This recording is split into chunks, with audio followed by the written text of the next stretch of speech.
Bread is one added ingredient to the vegetable biryani you make, but it's very important how to add the bread and when to add the bread in the vegetable biryani.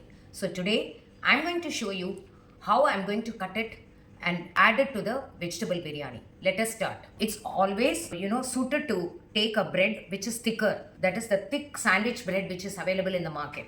Now today I have taken this type of bread and I have cut the corners like this and kept it ready.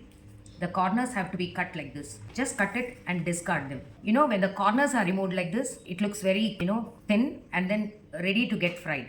Now hold the bread like this lengthwise and make cuttings like this. Now again turn the bread and you can make pieces according to the size you require. Always suited size is a little bit smaller one, small squares, because they get easily fried.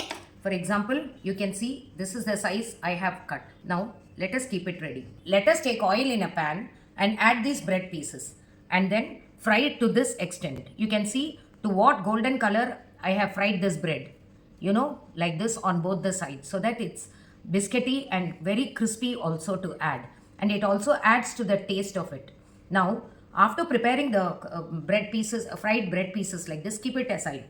Now when the vegetable biryani is prepared and ready to be served, only then you have to add these fried pieces of bread into the biryani, and do not mix it thoroughly.